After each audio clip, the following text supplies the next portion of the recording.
जय हिंद साथियों, बहुत बहुत स्वागत है हमारे YouTube चैनल में। साथियों, आज के इस वीडियो में पेट यूपी ट्रिपल एससी पेट 2025 6 से 7 सितंबर को आपका पेपर है। तो यह वीडियो आपके लिए मोस्ट इम्पोर्टेंट होने वाली है, क्योंकि आज की इस वीडियो में हम जीके जीएस जितने भी महत्वपूर्ण हैं, लगभग 100 जीके प्रश्न आपको जीके जीएस प्रश्न इस वीडियो में हम बताने वाले हैं। जी हाँ साथियों, 100 वीडियो अति महत्वपूर्ण वेरी वेरी इंपॉर्टेंट प्रश्न, वीडियो छोड़कर मत जाइए। जी हाँ साथियों, आपके सामने पहला प्रश्न आपका है कि भारतीय राष्ट्रीय कांग्रेस की स्थापना कब हुई थी। तो जो कि 1885 में भारतीय राष्ट्रीय कांग्रेस की स्थापना हुई थी। चलते हैं अगले प्रश्न।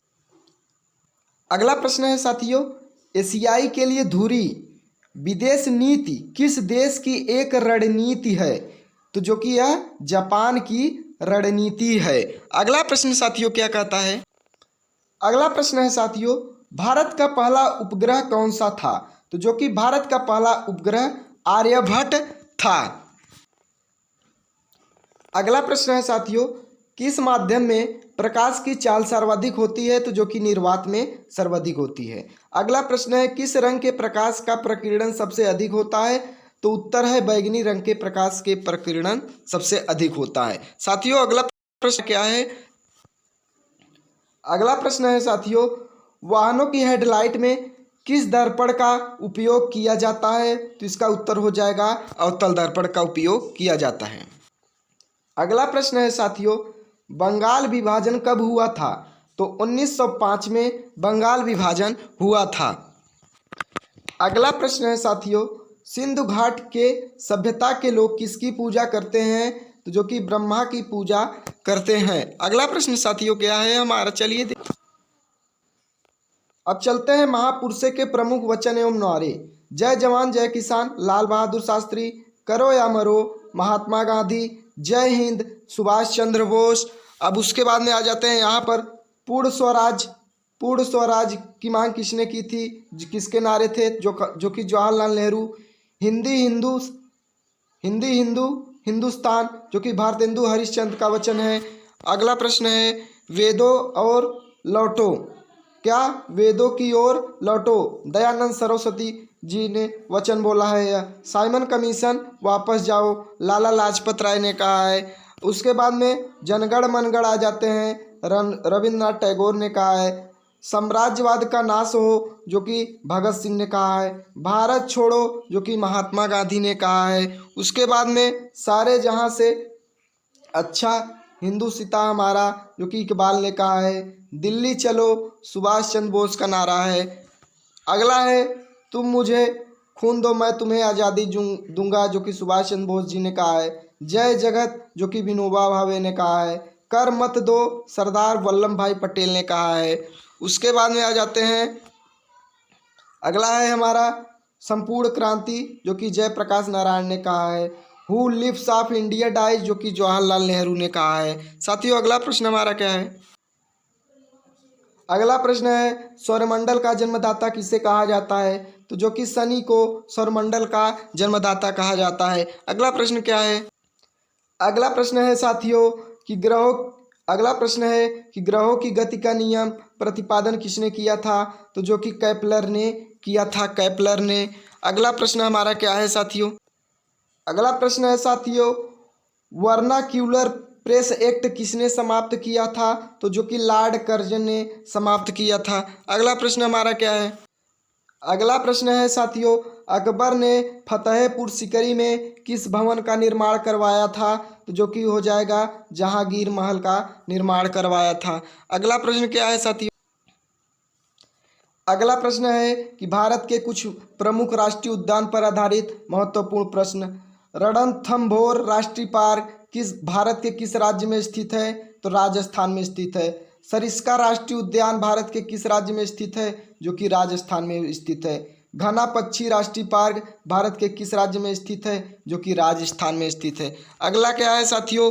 अगला है हमारा कान्हा राष्ट्रीय पार्क भारत के किस राज्य में स्थित है। जो कि मध्य प्रदेश में स्थित है। पेंच राष्ट्रीय पार्क भारत के किस राज्य में स्थित है। तो जो कि मध्य प्रदेश में स्थित है। अगला क्या है साथियों, नामदफा राष्ट्रीय पार्क भारत के किस राज्य में स्थित है। अरुणाचल प्रदेश में स्थित है। सुल्तानपुर राष्ट्रीय पार्क भारत के किस राज्य में स्थित है? तो हरियाणा में स्थित है। अगला है कलेश्वर राष्ट्रीय पार्क भारत के किस राज्य में स्थित है? तो हरियाणा में स्थित है। साथियों अगला क्या है हमारा? अगला है कि दुधवा राष्ट्रीय पार्क भारत के किस राज्य में स्थित है? जो कि उत्तर प्रदेश में स्थित है। चलते हैं अगला प्रश्न। तब तक वीडियो के लास्ट तक बने रहिए साथियों। इसी तरह का हम मिसलेनियस क्वेश्चंस आपको देंगे, वीडियो के अंत तक जरूर बने रहिएगा क्योंकि यह क्वेश्चंस आपके लिए बहुत इंपॉर्टेंट है। यूपी SSSC पेट 2025 6 से 7 सितंबर के बच्चों के लिए यह महत्वपूर्ण है, भाई बहनों के लिए महत्वपूर्ण है। तो अगला क्या है हमारा? बेतला राष्ट्रीय पार्क भारत के किस राज्य में स्थित है? तो जो कि झारखंड में है। सिरोही राष्ट्रीय पार्क भारत के किस राज्य में स्थित है? तो मणिपुर में स्थित है। खांचनजोंग राष्ट्रीय पार्क भारत के किस राज्य में स्थित है? तो सिक्किम में स्थित है। क्लाउडेड राष्ट्रीय पार्क भारत के किस राज्य में स्थित है? जो कि त्रिपुरा में स्थित है। अगला हमारा क्या है यहाँ पर? अगला है यहाँ पर साथियों कि गल्फ ऑफ मन्नार राष्ट्रीय पार्क भारत के किस राज्य में स्थित है? तमिलनाडु में स्थित है। सिमली राष्ट्रीय पार्क भारत के किस राज्य में स्थित है? तो जो कि उड़ीसा में स्थित है। इसी तरह लास्ट तक बने रहिए साथियों। अगला प्रश्न हमारा क्या है? अगला प्रश्न है कि जीडीपी पर कैपिटा के आधार पर सबसे पहले स्थान पर कौन सा देश है? तो जो कि अन्य देश हैं। इसमें से न लग्जमबर्ग न है, न संयुक्त राज्य अमेरिका है, न कतर है। अन्य देश हैं जो कि क्या जीडीपी पर कैपिटा के आधार पर सबसे पहले स्थान पर कौन सा देश है? अन्य देश हैं। अगला क्या है कि दुग्ध उत्पादन में भारत विश्व में कौन सा स्थान है? तो प्रथम स्थान है। दुधवा राष्ट्रीय उद्यान कहाँ पर स्थित है? तो उत्तर प्रदेश में स्थित है। दुलहस्ती हाइड्रो पावर स्टेशन अवस्थित है कहाँ पर? चिनाब नदी पर। अगला क्या है साथियों? देश की सबसे लंबी नहर कौन सी है? देश की सबसे लंबी नहर कौन सी है? तो इंदिरा नहर है। अगला प्रश्न क्या है हमारा? यहाँ पर देखिए अगला प्रश्न है कि देश में सबसे कम सिंचित क्षेत्रफल प्रतिशत की दृष्टिकोण से वाला राज्य मिजोरम है। दोनों ध्रुवों को जोड़ने वाली वह काल्पनिक रेखा जो भूमध्य रेखा को समकोण पर काटती है वह क्या कहलाती है? देशांतर रेखा। उस खाद्य फसल का नाम बताइए जो भारत में सबसे अधिक उपज देती है? जो कि चावल। अगला क्या है साथियों हमारा? एंडीज पर्वत के उदाहरण क्या हैं? एंडीज पर्वत के उदाहरण है एक वलित पर्वत, एक खगोलीय दूरी क्या होती है? तो पृथ्वी और सूर्य के बीच की दूरी, जो कि यह एंडीज पर्वत है, पृथ्वी और सूर्य के बीच की दूरी को दर्शाती है। अब यहाँ पर एक सिंग वाला गैंडा निम्नलिखित प्रदेशों में पाया जाता है? जो कि पश्चिम बंगाल में पाया जाता है। एयरबस ज्वालामुखी कहाँ स्थित है? अंटार्कटिका महाद्वीप में स्थित है। साथियों इसी तरह अब नेक्स्ट प्रश्न हमारा क्या है? साथियों अब वन लाइनर के कुछ PYQ क्वेश्चन, जैसे प्रथम श्रेणी के क्रिकेट खिलाड़ी सैमुअल बेकेट एकमात्र नोबेल पुरस्कार विजेता खिलाड़ी बने। जियो के आधारभूत संरचनात्मक और क्रियात्मक इकाई क्या है? एक कोशिका है। संविधान सभा के संवैधानिक सलाहकार कौन थे? तो जो कि BN राव थे। कौन थे? BN राव थे। राजगृह जिसे हम गिरिव्रज नगर का निर्माण बिंबिसार ने करवाया था, यानी कि राजगृह गिरिव्रज नगर का निर्माण बिंबिसार ने करवाया था। अगला प्रश्न क्या है साथियों? अगला प्रश्न है हमारा कि मलिक मुहम्मद जायसी शेर शाह सूरी के दरबार में रहते थे। अगला क्या है हमारा प्रश्न? वन लाइनर प्रश्न मिसलेनियस क्वेश्चन है। बिस्मिल्लाह खां शहनाई वाद्य यंत्र से संबंधित थे। विश्व की सबसे बड़ी नदी अमेजन नदी है। बिलग्राम के युद्ध में शेर शाह ने हुमायूं को पराजित किया था। अगला क्या है? फैक्ट्स, जो कि वन लाइनर प्रश्न। केरल के पर्यटन विभाग का आदर्श वाक्य ईश्वर का अपना देश है। मेरे शरीर पर पड़ी एक लाठी की चोट ब्रिटिश सरकार के ताबूत की एक कील होगी, यह कथन लाला लाजपत राय का है। साथियों इसी तरह प्रश्न के अंत तक बने रहिए क्योंकि वेरी वेरी इंपॉर्टेंट प्रश्न मिसलेनियस प्रश्न है, एक बार जरूर वीडियो के देखिएगा। अगला प्रश्न है क्या साथियों? अगला प्रश्न है कि निम्नलिखित में से किस स्थान पर महात्मा गांधी की हत्या हुई थी? तो जो कि बिड़ला हाउस में हुई थी। बिड़ला हाउस में महात्मा गांधी की हत्या की गई थी। साथियों अगला प्रश्न क्या है? अगला प्रश्न है साथियों, विश्व का सबसे बड़ा लोकतांत्रिक देश कौन सा है? तो जो कि भारत विश्व का सबसे बड़ा लोकतांत्रिक देश है। इसी तरह प्रश्न के अंत तक बने रहिए। अगला प्रश्न क्या कहता है साथियों? अगला प्रश्न है कि पृथ्वी का सबसे बड़ा महाद्वीप कौन सा है? तो जो कि पृथ्वी का सबसे बड़ा महाद्वीप एशिया महाद्वीप है। अगला प्रश्न क्या है? अगला प्रश्न क्या है साथियों, विश्व का सबसे लंबी नदी घाटी कौन सा है? जो कि नील नदी, जो कि विश्व का सबसे लंबा नदी घाटी है। अगला प्रश्न क्या है साथियों, अगला प्रश्न है साथियों, भारत का राष्ट्रपति बनने वाले पहले मुस्लिम कौन थे? तो जो कि डॉक्टर जाकिर हुसैन थे। भारत के पहले मुस्लिम बनने वाले राष्ट्रपति जो कि डॉक्टर जाकिर हुसैन थे। अगला प्रश्न क्या है साथियों, अगला प्रश्न क्या है साथियों कि भारत में सर्वाधिक चांदी उत्पन्न करने वाला प्रदेश कौन सा है? तो जो कि कर्नाटक है, कर्नाटक। अगला प्रश्न है साथियों, कोई विधेयक धन विधेयक है या नहीं, इसका निर्णय कौन करता है? तो जो कि प्रधानमंत्री करते हैं। कोई विधेयक धन विधेयक है कि नहीं। अगला प्रश्न क्या है, अगला प्रश्न है साथियों, भारत का राष्ट्रीय ध्वज तिरंगा, भारत का राष्ट्रीय गान जनगण मनगढ़। अगला प्रश्न है, भारत का राष्ट्रीय गीत, भारत का राष्ट्रीय गीत वंदे मातरम, भारत का राष्ट्रीय चिन्ह अशोक स्तंभ, भारत का राष्ट्रीय पंचांग शक सम्मोहत। अगला क्या है, भारत का राष्ट्रीय वाक्य क्या है? भारत का राष्ट्रीय वाक्य सत्यमेव जयते। भारत का राष्ट्रीयता क्या है? भारतीय है। भारत की राष्ट्रभाषा क्या है? हिंदी है। जो कि भारत की राष्ट्रीय लिपि क्या है? भारत की राष्ट्रीय लिपि देवनागरी लिपि है। भारत का राष्ट्रीय ध्वज गीत क्या है? हिंद देश का प्यारा झंडा। भारत का राष्ट्रीय नारा क्या है? सत्यमेव जयते। अगला है साथियों, भारत के राष्ट्रपिता कौन है? महात्मा गांधी। भारत के राष्ट्रीय विदेशी नीति क्या है? गुटनिरपेक्ष नीति। भारत का राष्ट्रीय पुरस्कार क्या है? भारत रत्न है। अगला क्या है साथियों, भारत का राष्ट्रीय सूचना पत्र क्या है? श्वेत पत्र है। भारत का राष्ट्रीय वृक्ष कौन सा है? बरगद का वृक्ष है। भारत का राष्ट्रीय मुद्रा क्या है? रुपया है। अगला क्या है साथियों, भारत का राष्ट्रीय नदी क्या है? गंगा। भारत का राष्ट्रीय वृक्ष क्या है?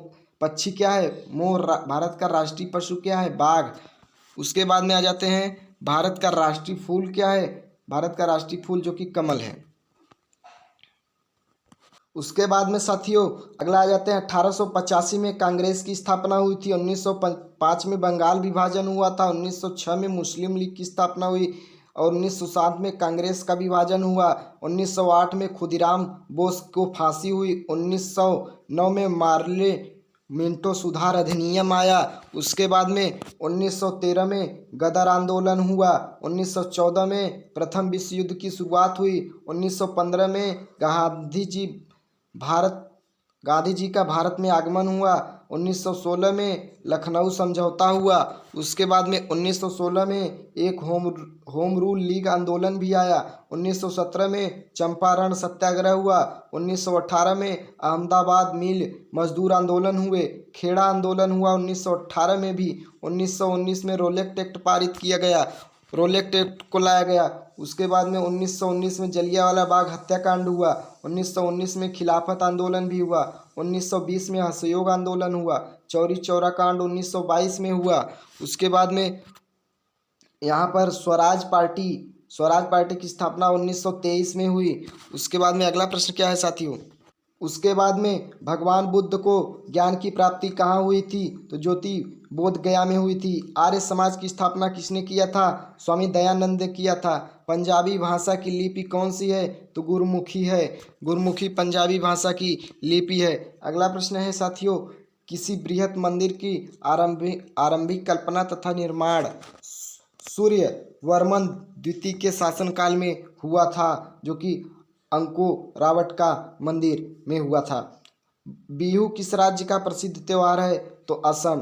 कागज का आविष्कार किस देश से हुआ? चीन देश से हुआ। गौतम बुद्ध के बचपन का क्या नाम था? सिद्धार्थ था।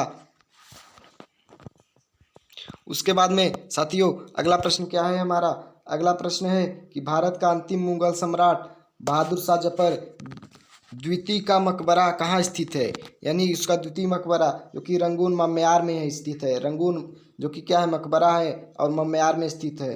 अहमद शाह अब्दाली ने भारत पर कितनी बार आक्रमण किया था? तो 8 बार किया था। नादिर शाह ने भारत पर आक्रमण कब किया था? 1739 में किया था। अगला प्रश्न है साथियों कि शिवाजी के समय कितना राजस्व वसूला जाता था? तो भू राजस्व का 33%। आगरा की जामा मस्जिद का निर्माण किसने कराया था? जहां आरा बेगम ने कराया था। अगला क्या है कि किस सिख गुरु ने फारसी भाषा में जफरनामा लिखा था? गुरु गोविंद सिंह ने। गुरु नानक का जीवन परिचय किस सिख गुरु ने लिखा? तो जो कि गुरु अर्जुन देव ने लिखा। औरंगजेब के शासनकाल में बंगाल का नवाब कौन था? मुर्शिद कुली खां ने शिवाजी की मृत्यु कब हुई थी? 12 अप्रैल 1680 में शिवाजी की मृत्यु हुई थी। अगला प्रश्न है साथियों, औरंगजेब ने बीबी का मकबरा का निर्माण कब करवाया? 1679 में। सामूगढ़ का युद्ध कब हुआ? 1658 में। हैदर अली मैसूर के शासक कब बना था? जो कि 1761 में। अगला प्रश्न है साथियों, नादिर शाह कहाँ का शासक था? ईरान का शासक था। माधवराव नारायण पेशवा कब बने? जो कि 1761 में बने। गुरु गोविंद सिंह ने खालसा पंथ की नींव कब डाली? 1699 ईस्वी में डाली। किस गुरु ने विद्रोही मुगल राजकुमार की सहायता धन व मन से की थी? तो गुरु अर्जुन देव की। सैयद बंधुओं का पतन किस समय हुआ? मुहम्मद शाह। फर्रुखसियर किसके सहयोग से मुगल बादशाह बना? सैयद बंधु के सहयोग से। अगला क्या है साथियों, भारत पर आक्रमण करने वाले किस ईरानी शासक को ईरान का नेपोलियन कहा जाता है? नादिर शाह को। किस राज्य के शासक नवाब वजीर कहलाते हैं? अवध के शासक। आंध्री ग्रंथ का समायोजन किसने किया था? गुरु अर्जुन देव ने किया था। अगला प्रश्न है साथियों कि मोती मुख्य रूप से किस पदार्थ का बना होता है? तो कैल्शियम कार्बोनेट का बना होता है। मानव शरीर में सबसे अधिक मात्रा में कौन सा तत्व पाया जाता है? तो ऑक्सीजन पाया जाता है। किस प्रकार के ऊतक शरीर की सुरक्षा कवच का कार्य करता है? एपिथीलियम ऊतक। अगला प्रश्न है, किस वैज्ञानिक ने सर्वप्रथम बर्फ के 2 टुकड़े को आपस में घिसकर पिघला दिया था? तो डेवी ने। सबसे अधिक तीव्रता की ध्वनि कौन उत्पन्न करता है? बाघ। सूर्य ग्रहण के समय सूर्य का कौन सा भाग दिखाई देता है? किरीट भाग। अगला है साथियों, टाइपराइटर टंकण मशीन के आविष्कारक कौन है? सोल्स हैं। सिरका को लैटिन भाषा में क्या कहा जाता है? एसीटम कहा जाता है। अगला प्रश्न है, कपड़ों से जंग के धब्बे के लिए किसका उपयोग किया जाता है? ऑक्जेलिक अम्ल का। गन्ने में लाल सड़न रोग किसके कारण उत्पन्न होता है? कवकों द्वारा होता है। आम का वानस्पतिक नाम क्या है? मैंगीफेरा इंडिका है। अगला साथियों प्रश्न है कि कॉफ़ी पाउडर के साथ मिलाए जाने वाला चिकोरी चूर्ण किससे प्राप्त होता है? जड़ों से। सूर्योदय का देश किसे कहा जाता है? जापान को कहा जाता है। बांग्लादेश की राजधानी क्या है? ढाका है। रिक्शा सबसे पहले किस देश में चली थी? तो जो कि जापान में चली थी। वानखेड़ स्टेडियम कहाँ स्थित है? मुंबई में स्थित है। अगला साथियों प्रश्न क्या है, कर्नाटक का रतन किसे कहा जाता है? मैसूर को कहा जाता है। वह कौन सा प्रथम सुल्तान था जिसने इक्ता के बदले सिपाहियों को वेतन देना प्रारंभ किया? अलाउद्दीन खिलजी। जैन धर्म तथा बौद्ध धर्म दोनों ही किसमें विश्वास करते हैं? किसमें? कर्म तथा पुनर्जन्म के सिद्धांत में। छत्रपति शिवाजी का राज्याभिषेक वाला पंडित गंगा भट्ट कहाँ का निवासी था? बनारस का निवासी था। अगला प्रश्न है साथियों कि लाल कुंवर नाम की वेश्या किस मुगल शासक के राज्य काज में अति प्रभावशाली थी? तो बहादुर शाह। किस सिख गुरु पर खुसरो का जहांगीर के विरुद्ध में सहायता करने का आरोप लगाया गया था? गुरु अर्जुन देव। अगला साथियों हमारा प्रश्न है कि पतंजलि द्वारा लिखा गया महाभाष्य निम्नलिखित में से किस पुस्तक पर लिखी गई टीका है? तो अष्टाध्यायी। दादा साहब फाल्के पुरस्कार किस मंत्रालय की ओर से दिया जाता है? सूचना और प्रसारण मंत्रालय की ओर से दिया जाता है। साथियों उम्मीद है यह प्रश्न आपको अच्छा लगा होगा। आज की वीडियो में बस इतना ही करते हैं। अब मिलते हैं नेक्स्ट पार्ट में और से ऐसे बेहतरीन क्वेश्चंस देखेंगे आप, तो चैनल को सब्सक्राइब ज़रूर कर लें। धन्यवाद। मिलते हैं नेक्स्ट वीडियो में और प्यारा सा लाइक कर दीजिए।